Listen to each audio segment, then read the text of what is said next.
آمنت بالله صدق الله المولانا العظيم وصدق رسوله النبي الحبيب الكريم ونحن على ذلك من الشاهدين والشاكرين. وقال تعالى في شان حبيبه: إن الله وملائكته يصلون على النبي يا أيها الذين آمنوا صلوا عليه وسلموا تسليما. اللهم صل على مولانا محمد وعلى آل سيدنا. هو الحبيب الذي ترجى شفاعته لكل حول من الأهوال مقتحم. اللهم صل على مولانا محمد وعلى آل سيدنا.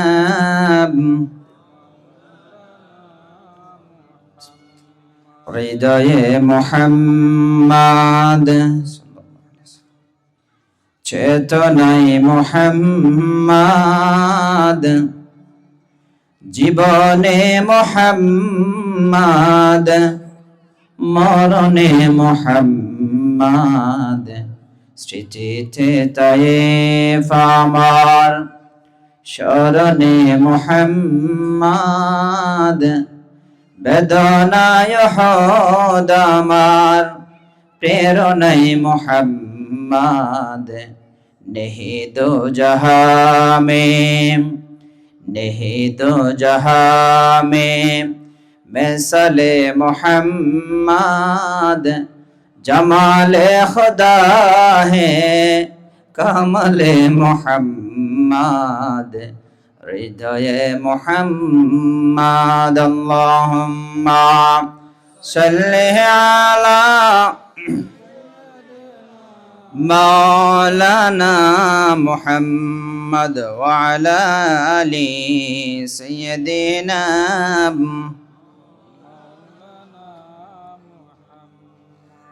रसूल আমার ভালোবাসা, রসুল আমার আলো আশা, রসুল আমার প্রেম বিরহের মূল আলোচনা। রসুল আমার কাজে কর্মে অনুপ্রেরণা, রসুল আমার ভালোবাসা, রসুল আমার আলো আশা, রসুল আমার প্রেম বিরহের মূল আলোচনা। রসুল আমার কাজে কর্মে অনুপ্রেরণা। আল্লাহুম্মা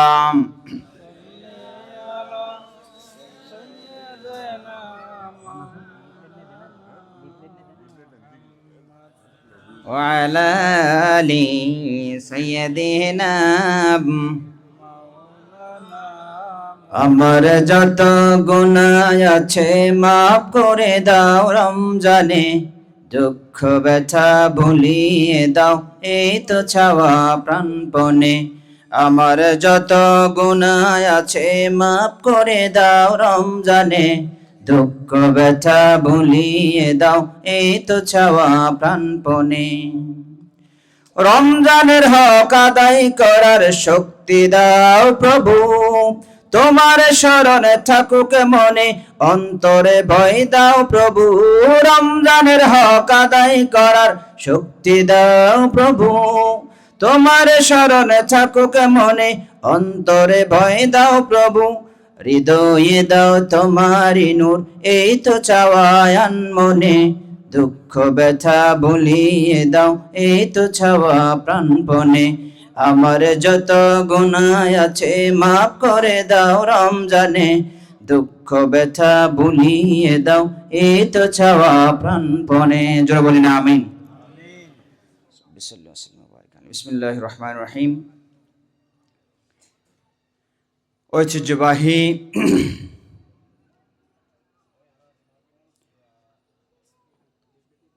রুমা বাজার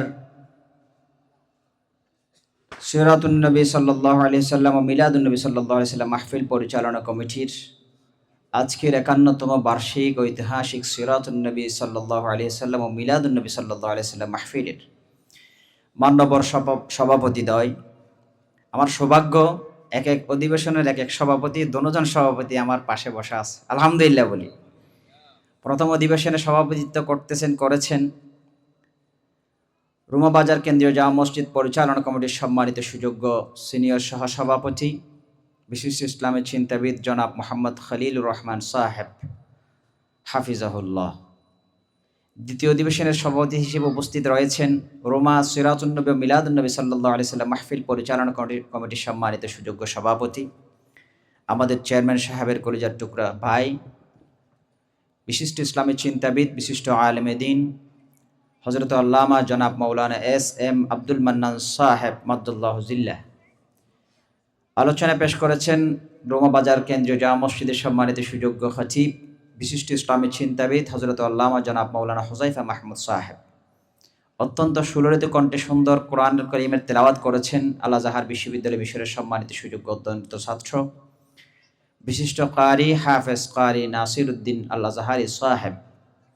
আলোচনা পেশ করবেন জামিয়া আরবিয়া সমোহনী ফেনীর সম্মানিত মুহাদ্দিস, বিশিষ্ট আলেমে দ্বীন জনাব মাওলানা মুফতি শামীম আল মামুন কাসেমি সাহেব সহ অন্যান্য সম্মানিত হযরত উলামায়ে কেরাম, মুরব্বিয়ানে আযম, যুবক ভাইরা, কচিকাঁচা মাসুম বাচ্চারা, পর্দার অন্তরালে মা এবং বোনেরা, রাহিমানা ওয়া রাহিমাকুমুল্লাহ, হাফিজানা ওয়া হাফিজাকুমুল্লাহ আন বালিয়াতিস সামাওয়াতি ওয়াল আরদ বিওয়াসিলাতি মুহাম্মাদুর রাসূলুল্লাহ সাল্লাল্লাহু আলাইহি ওয়াসাল্লাম। আমরা উচ্চ আওয়াজে পড়ি আল্লাহুম্মা আমিন।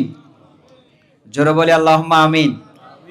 মহিয়ান গরিয়ান আল্লাহ সুবহানাহু ওয়া তাআলার দরবারে শুকরগুজার হচ্ছি, যেই মুনিব আমাদেরকে দয়া করে মেহেরবানি করে সুস্থতার সহিত ঈমানের সহিত পবিত্র একটি জায়গায় আসার সুযোগ দিয়েছেন, রসুলের বাসায়, যে জায়গাকে জান্নাতের বাগান বলা হয়েছে।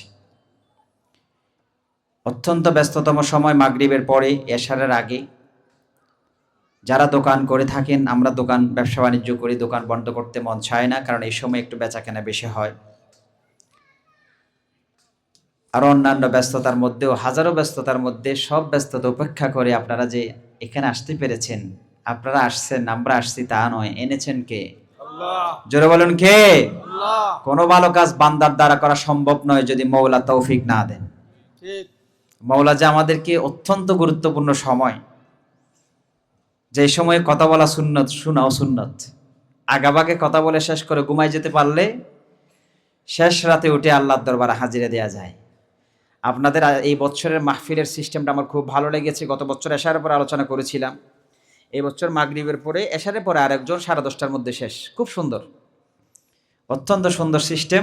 আগাভাগে ঘুমাতে পারলে যারা কিয়ামুল লাইল করে রাতের বেলা তাহাজ্জুদ পড়তে উঠতে পারবে, আর যারা ফজরের নামাজ পড়ে তার নামাজ পড়তে পারবে। একটা মাহফিলের কারণে একজন মানুষ যদি মাহফিলে বেশিক্ষণ উপস্থিত থাকার কারণে নিয়মিত নামাজ কাজা হয়ে যায়, তাহলে এরকম নামাজ, এরকম ওয়াজের ভয় লাগে বেশি। আমরা তো করে ফেলি, কি করব বিভিন্ন জায়গায়। আল্লাহ আমাদের দেশের পরিবেশ সুন্দর করে দিক, আমিন বলেন। এই যে আল্লাহ আমাদেরকে দয়া করেছেন, ব্যস্ততা উপেক্ষা করে কোরআনের কিছু কথা শোনার জন্য আসার তৌফিক দিয়েছেন, যে মুনিব আমাদেরকে হাজারো বনি আদম থেকে যাচাই বাছাই করে আসার সুযোগ দিয়েছেন, সেই মুনিবের উদ্দেশ্যে অন্তরন্তস্থল থেকে বুক বড় ভালোবাসা নিয়ে কালিমাতুশ শুকর আদায় করছি। আমরা পড়ি আলহামদুলিল্লাহ। আমার দিকে সবাই তাকাবেন, সংক্ষিপ্ত সময়ে বিক্ষিপ্ত কিছু কথা বলবো। সুতরাং এদিকে কেউ আসুক আর না আসুক, সেটা যত বড়ই মানুষ হোক না কেন, এই মুহূর্তে আল্লাহর কোরআনের চেয়ে বড় কেউ নাই। সুতরাং যেহেতু আল্লাহর কোরআনের কথা হচ্ছে, রসুলের হাদিসের কথা হচ্ছে, এদিকে যে আসুক না কেন আপনাদের চোখ যাতে ওদিকে না যায়, আমি অনুরোধ করব। যেহেতু আমি লাগাতার আজকে মনে হয় 4 বছর হচ্ছে, মনে হয় এখানে 3-4 বছর, আমার মনে পড়তেছে না, তাহলে একটা পরিচিত হয়ে গেছি, অনেক ভাইদেরকে চিনতেছে, চেহারা দেখে মহাব্বত যেটা লেগেছিল সে এখনো আছে। তো নতুনভাবে পরিচিত হওয়ার জন্য কথা বলার প্রয়োজনও আর নাই। সেজন্য পুরাতন মানুষ হিসেবে, মহাব্বতের মানুষ হিসেবে শুরুতেই অনুরোধ করে নিচ্ছি, সেটা হচ্ছে ওদিকে যে আসুক না কেন ওনার সাথে পরে দেখবেন, ওনার দিকে পরে তাকাবেন, পরে কথা বলবেন। আপাতত যতক্ষণ কথা হবে কোরআনের, ততক্ষণ কোরআনের সাথে এমনভাবে মনোযোগ সহকারে শুনবো, আল্লাহ যেভাবে বলেছেন ফাস্তামিউ লাহু আনসিতু, ফাস্তামিউ লাহু আনসিতু, মনোযোগ সহকারে শোনার জন্য বলেছেন, কান লাগিয়ে দিতে বলেছেন। বান্দার কান দুইটা কলব একটা, চোখ দুইটা কলব একটা। একটার কারণ হচ্ছে চোখ দুইটা থাকতে পারে, কাজ হবে একটা। নাহলে ড্রাইভাররা তো আর অ্যাক্সিডেন্ট জীবনেও করতো না, একটা চোখ দিয়ে সামনে তাকাইতো, আরেকটা দিয়ে পিছনে তাকাইতো, সুযোগ নাই। গ্লাসে দেখে যে চোখ দিয়ে দেখতে পারে না, কান দুইটা, একটা দিয়ে দুশ্মনের কথা শুনতো, আরেকটা দিয়ে যার আপন মানুষের খবরটা পৌঁছায় দিত। এটা হতে পারে না, একটা কান, দুইটা কান, একটা কলম। মাইকম্যান আছে আমার, মাইকম্যান ভাই আছে আশেপাশে আছে, আওয়াজ একটু বাড়াই দেন। সাউন্ড কি শেষের বক্তাকে বাড়াই দিবেন না, আমারে এভাবে করতেছেন কেন ভাই? ইকো দিবেন না, আওয়াজ দিবেন, বুঝছেন? যাতে মানুষ কথা বলতে ভালো লাগে, আমারও কথা বলতে ভালো লাগে। যেহেতু কোরআনের কথা, কোরআনের কথা যদি বিকৃতভাবে শোনা হয় আমারও গুনাহ হতে পারে, আর যারা শুনবেন তাদের কষ্ট হতে পারে। আল্লাহ আমাদেরকে হেফাজত করুক। আমরা রসুলের উপর দরুদ আর সালাম প্রেরণ করতেছি, যে নবী এই অন্ধকারাচ্ছন্ন সমাজ আলোকিত করার জন্য আল্লাহ সুবহানাহু ওয়া তাআলা প্রেরণ করেছেন। পৃথিবীর সূচনা লগ্ন থেকে আজ পর্যন্ত, সেই বদরের প্রান্তর থেকে আজ পর্যন্ত যুগে যুগে আল্লাহর জমিন, আল্লাহ রাজ কায়েম করার জন্য যারা শাহাদাতের নজরানা পেশ করেছেন, সমস্ত শাহাদায়ে কেরামদের আলা ইল্লিয়িন আল্লাহর দরবারে কামনা করছি, মুহাব্বতের সহিত পড়ি আল্লাহুম্মা আমিন। আমরা বিশেষ করে স্মরণ করতে চাই 24-এর গণঅভ্যুত্থানে যারা শাহাদাতের নজরানা পেশ করেছেন। আরও বিশেষ করে আমাদের কলিজা থেকে স্মরণ করতে চাই আমাদের বীর শহীদ, ভারতীয় আধিপত্যবাদ বিরোধী সংগ্রামের অকুতোভয় সৈনিক, বীর মুজাহিদ শহীদ শরীফ ওসমান হাদি নাফারাল্লাহু মারকাদাহু ওয়া জাআলাল জান্নাতাল ফিরদাউস মাসওয়াহু। এই বাংলাদেশের বীর সন্তানকে আমরা আজকের এই পবিত্র মাহফিল থেকে স্মরণ করতে চাই। আল্লাহ তার রক্তের উসিলায় আমাদেরকে কবুল করুক, আমিন বলেন।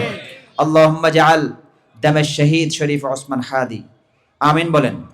নূরাল লিল হক, আমিন বলেন। ওয়া কুওয়াতাল লিল মাজলুমিন, আমিন বলেন। আল্লাহুম্মা আনজিলহু মানাজিলাশ শুহাদা, আমিন বলেন। আল্লাহুম্মা জাআল কবরাহু রাওদাতাম মির রিয়াদিল জান্নাহ, আমিন বলেন বিরহমাতিকা ইয়া আরহামার রাহিমিন। সম্মানিত উপস্থিতি, আমাকে নির্দিষ্ট একটি বিষয় দেয়া হয়েছে, সেটি আমার মনে হয় 2-1 বছর আগে একবার করেছিলাম। আমাকে যখন বিষয় দেয়া হচ্ছে আমি জিজ্ঞেস করেছি, ভাই এটা তো আমি আলোচনা করেছি, শ্রোতারা আবার বলবে নাকি হুজুর একই ওয়াজ বারবার করে? যেহেতু কমিটি কর্তৃক দিয়েছেন, কয় না দিয়েছি এটা কারণ হচ্ছে দূর থেকে আসবে, উনি একটু মিডিয়া ওয়াজ করবে, আপনি একটু খরা বলবেন যাতে মানুষের উপকার হয়। বুঝি নাই আমি আসলে মিডিয়া ওয়াজ দূর থেকে আসলে ওনাকে দিবে নাকি আমাদেরকে দিবে। আর মিডিয়ার থিতে বুঝি না, যেটা কোরআনের কথা সেটা মিডিয়া হলেও করব, থিতে হলেও করব, ঠিক কিনা বলেন? এই কোরআন মিষ্টি নাকি তিতা? জোরে বলুন না, মিষ্টি না তিতা? আচ্ছা, কোরআনের কথা যখন বলা হবে যার থেকে তিতা লাগবে, খারাপ লাগবে, তাহলে কোরআন খারাপ নাকি তার শরীর খারাপ? শরীর খারাপ। কোন একজন মানুষকে আমি মিষ্টি খাওয়াচ্ছি, কি খাওয়াচ্ছি? মিষ্টি। মিষ্টি। ওই মানুষটা বলতে চায় এই মিষ্টিটা এমন তিতা, উফ দূর বেটা, এই মিষ্টিটা হাসপাতাল লই যা। যে ব্যক্তিটা বলে মিষ্টি তিতা, মিষ্টিরা হাসপাতাল নেই, তার কথা সত্য নাকি তারা হাসপাতাল নিতে হবে? কারণ সে কি হয়েছে, জ্বর আক্রান্ত হয়েছে, রোগ আক্রান্ত হয়েছে, মিষ্টি ঠিকই আছে কিন্তু সে রোগাক্রান্ত হওয়ার কারণে মিষ্টিটা তিতা লাগতেছে। কোরআনের সে মিষ্টি পৃথিবীর বুক, আল্লাহর জমিনে, আল্লাহর কুল খায়রাতে কোরআনের সে মিষ্টি আর কিছু থাকতে পারে না।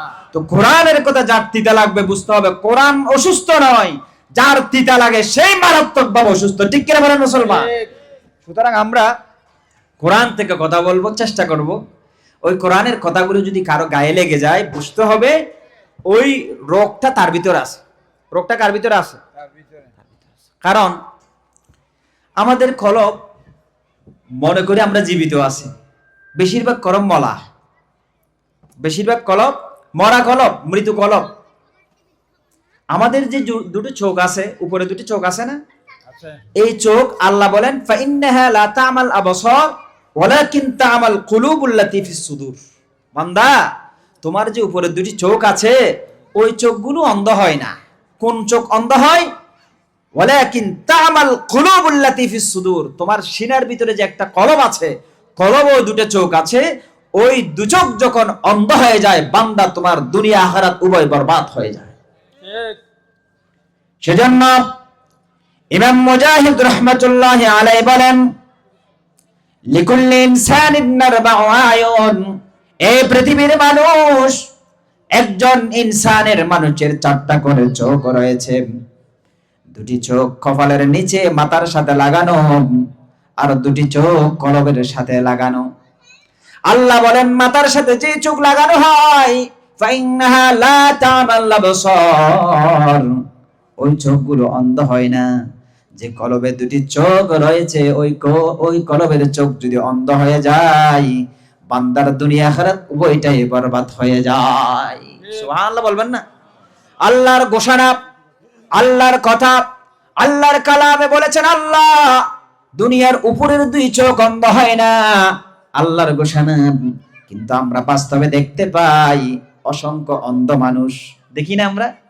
অন্ধ মানুষ ভিক্ষা করে, অন্ধ মানুষ, আল্লাহর বান্দা রাসূলের উম্মত, ছোট বয়সে একটা অন্ধ মানুষ ভিক্ষা করতে আমরা দেখতাম।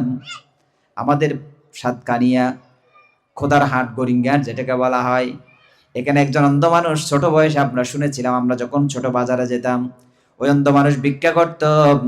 আল্লাহর বান্দা রাসূলের উম্মত, আয় আদারাতে দানে খরাত করিব আল্লাহর রহমত, মিলে মিলে হয় আল্লাহর বান্দা রাসূলের উম্মত, আয় আদারাতে দানা খরাত করিব আল্লাহর রহমত। খুব মিলে মিলে বলতো, তার মানুষ খায়রাত দিত, দান দিত, করত, সদকা দিত। আল্লাহর বান্দা রাসূলের উম্মত, আমি আদার হাতে দানে খয়রাত করিব আল্লাহর রহমত। অন্ধ। আল্লাহ বলেন এটা অন্ধ ন। ইমাম মুজাহিদ রাহমাতুল্লাহ আয়াতের ব্যাখ্যা বলেছেন, লিকুল্লি ইনসানিন আরবাউ আয়ুন, প্রত্যেক মানুষের চারটা করে চোখ আছে। উপরে দুইটা সেটা দিয়ে দুনিয়া দেখে, ভিতরে দুইটা সেটা দিয়ে দুনিয়াও দেখে, পরকালও দেখে। সুবহানাল্লাহ বলবেন না? সুবহানাল্লাহ। সেজন্য দেখা যায় মুসলমান আমার ভাইয়েরা, অসংখ্য অন্ধ মানুষ, দুনিয়ার উপরের চোখ অন্ধ, কিচ্ছু দেখে না, কিন্তু পবিত্র কালামুল্লাহ শরীফ সে মুখস্থ করে নেয়, কোরআনের হাফেজ হয়ে যায়। ঠিক কি না? হয় না? অসংখ্য হাজার হাজার অন্ধ হাফেজ যারা চোখে দেখে না, তাহলে আল্লাহর কালাম সত্য বলেছেন, আল্লাহর কোরআনের কথা বাহ্যিক ভাবে বান্দা বুঝে না, কিন্তু আল্লাহর কোরআনের প্রত্যেকটা কথার ভিতরে নূর রয়েছে, হিকমত রয়েছে। বলেন সুবহানাল্লাহ। তাহলে দুনিয়ার উপরের চোখ অন্ধ হয়, সে অন্ধ মানুষটাকে যখন একটা 50 টাকার নোট দিবেন, আমি একবার দিয়ে বলেছি, বাইরে বলো তো তোমার যে হাতে টাকা দিলাম সেটা কত টাকা? একটু করে এভাবে কসলালেন, কসলানোর পর বলতেছো এই টাকা যেটা দিয়েছেন আমি যে হুজুর সেটা তো সে জানে না, যে এই টাকাটা দিয়েছেন এটা 50 টাকার নোট। সুবহানাল্লাহ বলবেন না? চোখে দেখে না, কিন্তু একটু করে কি দিল। একটা অন্ধ স্কুলে গেলাম, যে অন্ধ স্কুলে বাচ্চাদেরকে ব্রেইল সিস্টেমে পড়া হয়, ব্রেইল পদ্ধতিতে অন্ধদেরকে শিক্ষা দেওয়া হচ্ছে। ব্রেইল পদ্ধতিটা কি? ব্রেইল সিস্টেম এটা, এভাবে কাগজে ফোঁটা দিবে, ফোঁটা দেওয়ার পর ওই ফোঁটাগুলো এইভাবে হাত বুলাবে, আর অন্ধরা কি লিখেছেন সেটা বলতে পারে। সুহলক একটা অন্ধ স্কুল আছে, সেখানে আমি অনেক আগে গিয়েছিলাম। তো এক অন্ধর কাছে গেলাম, ভাই আমার নামটা একটু লেখো, ঠিকানা লেখো। আর এক অন্ধর কাছে গেলাম এটা পড়ানোর জন্য, এই কি লেখছে সেটা দেখেও নাই, শুনেও নাই। আমি একজনের কাছ থেকে লিখালাম, আরেকজনের কাছে গিয়ে কাগজটা দিলাম, এটা কি লিখেছে একটু পড়ো তো। সেভাবে হাত বুলাচ্ছে, আর ঠিক যেটা যেটা আমি লেখালাম ওই অন্ধের মাধ্যমে ঠিক এভাবে হাত বুলে এসে সব কিছু এক লব্জ ভুল হয় নাই পরিষ্কার করে বলে দিয়েছেন। সুবহানাল্লাহ। কলবের চোখ ঠিক আছে, কিসের চোখ ঠিক আছে? কলবের চোখ জীবিত আছে বিদায়, সেজন্য সে চোখ, দুনিয়ার চোখ না থাকার পরেও কলবের চোখে সব দেখতে পায়। আল্লাহু আকবার। সেজন্য উলামায়ে কেরামের কাজ হচ্ছে কলবের যে চোখ অন্ধ হয়ে যায়, যে কলবটা মরে যায়, ওই মরা কলবের চিকিৎসা করা, ট্রিটমেন্ট দেয়া। কারণ মরা কলবের ট্রিটমেন্ট দেয়া হচ্ছে বড় চিকিৎসা। আপনি দুনিয়ার চোখের ট্রিটমেন্ট দেশের সাময়িকের জন্য, কিছুদিনের জন্য।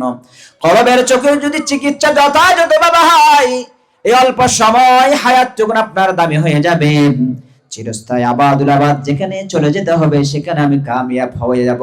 ফামান যুহজিহা আনিন নারি ওয়া উদখিলাল জান্নাতা ফাকাদ ফাজ। মানুষের চূড়ান্ত সফলতা হবে কখন? যদি বান্দা জাহান্নাম থেকে বাঁচতে পারলো, জান্নাতে চিরস্থায়ীভাবে ঢুকতে পারলো, ফাকাদ ফাজা। এটাই হলো একজন ঈমানদারের জন্য, বান্দার জন্য চূড়ান্ত সফলতা। আল্লাহু আকবার। সেজন্য লোকমান হাকিম নিজের সন্তানকে বারবার নসিহা করতেন, ইয়া বুনাইয়া, হে আমার কলিজার টুকরা সন্তান, আলাইকা বিমুজালাসাতিল উলামা। সব সময় তুমি উলামায়ে কেরামদের মজলিসে বসবা, ওয়া ইস্তিমা'i কালামিল হুকামা, অথবা ওয়াসমা' কালামিল হুকামা। উলামায়ে কেরাম হিকমাপূর্ণ কোরআন হাদিসের যে কথাগুলো বলবেন সেগুলো মনোযোগ সহকারে তুমি শুনবা। শুনলে পরে কি হবে? فإن الله تعالى يحيي القلب الميت بنور الحكمة كما يحيي الأرض الميتة بماء المطر। উলামায়ে কেরামের কোরআন হাদিসের কথা যখন তুমি শুনবা, তখন আল্লাহ সুবহানাহু ওয়া তাআলা যে তোমার মরা কলবটা মরে গেল, ওই আলেমের কথার মাধ্যমে, কোরআন হাদিসের কথার মাধ্যমে তোমার মরা কলবটা আমার আল্লাহ জিন্দা করে দিবেন। সুবহানাল্লাহ। কিভাবে করবেন? বৃষ্টির অভাবে খরা, বৃষ্টি পড়ে না, জমিনে যত চাষবাস আমরা করেছি সব মরে গেল, সবুজ শস্য শ্যামল গাছ গাছালি সব হলুদ বর্ণ ধারণ করলো, সব কিছু মরে গেল বৃষ্টির অভাবে। হঠাৎ করে আল্লাহর রহমতের বৃষ্টি নাজিল হয়ে যায়। নাজিল হওয়ার সাথে সাথে মরুভূমির সমস্ত মরা ঘাসগুলো জীবিত হয়ে যায়। কোরআন হাদিসের কথা শুনলে তোমার মরা কলবটাও আল্লাহ সেভাবে জিন্দা করে দেয়। আল্লাহু আকবার। সুতরাং এই কোরআন হাদিসের কথা যার যত বেশি লাগবে ব্যথা, বুঝতে হবে সেটা তার উপকারী কথা। ব্যথা ছাড়া ওয়াজ, মিডে মিডে ওয়াজ, এগুলো দ্বারা মানুষের উপকার হয় না। কিন্তু আমরা ব্যথা সহ্য করতে পারি না, কারণ দুনিয়ার হায়াতে, অল্প হায়াতে সামান্য ব্যথা।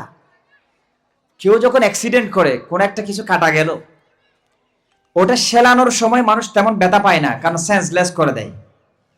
সেলানোর পর একদিন দুই দিন পর যখন সেটা ড্রেসিং করে, তখন আর সেন্সলেস করে না। সেন্সলেস না করে যখন ড্রেসিং করবে, ওই ড্রেসিং রোগীর এক এক চিৎকার আকাশ বাতাস প্রকম্পিত হয়ে যায়, ব্যথা পায়। যে ডাক্তার বা যে হেল্পার নার্স ড্রেসিং করে ব্যথা দেয়, এক এক চিৎকার দেয়, ও আল্লাহ ব্যথা পাচ্ছি ব্যথা পাচ্ছি বলে। শীতকালে ঘাম বের হয়ে যায়। আমি অ্যাক্সিডেন্ট করেছি, আমি জানি। হিলভিউ হাসপাতালে 4 তলায় আমার ড্রেসিং হয়েছে, নিচতলা পর্যন্ত আমার চিৎকারের আওয়াজ এত এমন ভাবে হয়েছে, মানুষ আমার দেখার জন্য ওখানে হুমড়ি খেয়ে পড়ছে, কিরে হুজুরের কি হয়েছে। শীতকালে ঘাম বের হয়ে গেল, এক এক চিৎকারে কাপড় ভিজে গেল, কঠিন অবস্থা, এত ব্যথা পেয়েছি। পরিশেষে যে নার্স আমারে এই ড্রেসিং করলো, আসার সময় যে রিসিপশনে এসে বিলও দিলাম, ওই নার্সদের জন্য কিছু টাকাও দিলাম। ব্যথা দেওয়ার পর কি দিলাম? যে ব্যথা দেওয়ার পর টাকা দিছি কেন? আমার তো বুঝ আছে এটা ব্যথাটা আমার উপকারের জন্য দিছি, সেজন্য আমি তারে ব্যথা পাওয়ার পরেও টাকা দিলাম। ঠিক দুনিয়ার আল্লাহর কোরআন দিয়ে যে ড্রেসিং করা হয়, এর যে শ্রেষ্ঠ ড্রেসিং আর নাই। বিভিন্ন জং ধরেছে আমাদের শরীরের কলবের ভিতরে, বিভিন্ন ধরনের রোগে আক্রান্ত হয়ে সেটা কি হয়ে গেছে, ড্রেসিং এর উপযোগী হয়ে গেছে, অনেক দিন হয়ে গেছে। সে বছর একটা মাহফিল, এই প্রাকৃতিক সৌন্দর্যের লীলাভূমি রোমার অন্যতম একটি মাহফিল, প্রধানতম একটি মাহফিল, যেটা আমাদের আব্দুর রাজ্জাক চেয়ারম্যান রহমতুল্লাহ আলাইহি উনি প্রতিষ্ঠা করে গেছেন, ওনারা প্রতিষ্ঠা করে গেছেন। এখন বর্তমান সময় ওনার উত্তরসূরি যারা আছেন ওনারা ধরে রেখেছেন এই ঐতিহ্য। গত বছর নাকি 50তম হয়েছিল। ও আমার একটা মাফলার দিয়েছেন, যেটা এখন আছে, নিয়ে আসছিলাম, আনতে মনে ছিল না, নতুন আছে এখনো, 50তম। তাহলে হাফ সেঞ্চুরি হয়ে গেছে, হাফ সেঞ্চুরি। এই যে এক বছর একবার মাহফিল হয়, এই মাহফিলে একটা ব্যথা পায় যে এরকম বিষয় দেওয়া দরকার। কারণ গোটা বছর জং ধরে গেছে, যত ধরনের পাপ আছে সবগুলো এক একটা ক্যান্সার, সবগুলো এক একটা বড় রোগ। এই রোগের ট্রিটমেন্ট দুনিয়ার কোন ডাক্তার দিবে না, ওলামায়ে কেরাম দিবে। সেজন্য ওলামায়ে কেরামদেরকে হাকিমুল উম্মত বলেছেন, উম্মতদের ডাক্তার বলেছেন। তো ওলামায়ে কেরাম যারা হাকিমুল উম্মত, উম্মতদের ডাক্তার, তারা হক কথা বলবে, পৃথিবীর কারো পরোয়া করবে না। কোরআন হাদিসের কথা বলবি, ডানে বামে সামনে পিছনে কোন নেতা নেত্রী অমুক সমুক এগুলো যে তাকাবে তার পিছে নামাজ ফরজ আইস নাই। নির্ভয়ে হক কথা বলতে হবে, কারণ কথাটা আমার না, কথাটা কার? আল্লাহর কথা বলতে গিয়ে যে মানুষকে ভয় পাবে, আল্লাহর কসম সে কাজী ইমানদার কখনো হতে পারে না। এটা আল্লাহর কথা, নির্ভয়ে বলবো। আমার আল্লাহ বলেছেন, আমার আল্লাহর উপরে কেউ নাই, বড় আল্লাহর বড় কথা বলবো, পৃথিবীর কোন বড় মানুষকে পরোয়া করি না। ঠিক কেন মুসলমান? এটাই ইমানের দাবি, এটাই ইমানের দাবি। এটা বিশ্বাস করেন আর না করেন, মহব্বত করেন আর না করেন, দাওয়াত দেন আর না দেন, কুছ পরেও নেই। দাওয়াতের পূজারিও না, মানুষের মহাব্বতের পূজারিও না। কারণ আপনি আজকে মহাব্বত করবেন, কিন্তু আল্লাহ আমার উপর নারাজ হয়ে গেছে, আপনার মহব্বত দিয়ে আমি কি করবো কি? আর আল্লাহ রাজি আছে, সবাই নারাজ হয়ে গেছেন, কিচ্ছু আসে যায় না। মাল্লাহুল মাওলা ফালাহুল কুল, আল্লাহ যার উপর রাজি তার কিচ্ছু দরকার নেই। ঠিক কিনা হ্যাঁ মুসলমান? তো সেরকম একটা রোগের কথা বলেছেন, দুটো বলেছেন। একটা বলেছেন সুদের কথা, আর একটা বলেছেন পর্দার কথা। এখন আমি সময়ের মধ্যে একটা বিষয় শেষ করতে পারবো না যতটুকু জানি, কারণ কোন একটা অপারেশনের আগে আগে সেন্সলেস করা লাগে, নাহলে অপারেশন শুদ্ধ হবে না, সহি হবে না। সেন্সলেসটা কিরকম আল্লাহ বলেছেন, ইয়া আইয়ুহাল্লাযীনা আমানুত্তাকুল্লাহ, এই সেন্সলেস। এরপরে বলেছেন ওয়াদারু মা বাকিয়া মিনার রিবা, যে সুদ তোমরা লাগিয়েছো, তোমরা এখন শুনেছো কোরআন আসে গেছে, কোরআন বলেছেন সুদ নিষিদ্ধ করে দিয়েছেন কোরআন। সুতরাং কোরআনের কথা শোনার সাথে সাথে যে সুদি লাগিয়েছো বাকিগুলো ছেড়ে দাও, আসলগুলো তুমি নিয়ে নাও। আল্লাহু আকবার বলেন। ইন কুনতুম মুমিনিন, যদি তুমি মুমিন হও। যে ইয়া আইয়ুহাল্লাযীনা আমানু ইত্তাকুল্লাহ, দুটো ইনজেকশন মেরেছেন এখানে আল্লাহ। এই ইমানদারগণ ইত্তাকুল্লাহ, আল্লাহরে ভয় করো, আল্লাহরে ভয় করো। তাহলে ইমানদাররাও মাঝে মধ্যে আল্লাহরে ভয় করো না, এমন আছে না নাই? আল্লাহ আমাদেরকে তোমার ভয় জীবনের শেষ মুহূর্ত পর্যন্ত কলিজার ভিতরে ঢুকিয়ে দাও, আমিন বলেন। হে ইমানদারগণ, আল্লাহ বাছাই করে ইমানদারদেরকে ডাক দিচ্ছেন, কত আদর করে মায়া করে।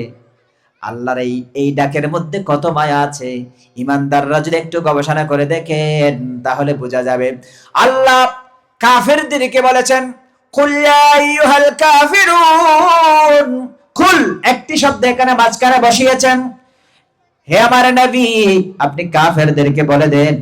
সরাসরি আল্লাহ বলেন নাই, কিন্তু ইমানদারদেরকে এত বেশি আল্লাহ মহাব্বত করেন, এত মায়া করে ডাক দিয়েছেন, সরাসরি ডাক দিয়েছেন, মাধ্যম ব্যবহার করেন নাই। ও আমার কলিজার টুকরা ইমানদারেরা, আল্লাহু আকবার বলবেন না? মাধ্যম ব্যবহার করে নাই, সরাসরি ডাক দিয়ে আল্লাহ বলতেছেন ইত্তাকুল্লাহ, আল্লাহর ভয় করো। সুদ ছেড়ে দেয়ার বলার আগে দুইটা কথা বলেছেন, আইয়াইয়াল্লাযীনা আমানু ডাক দিয়েছেন।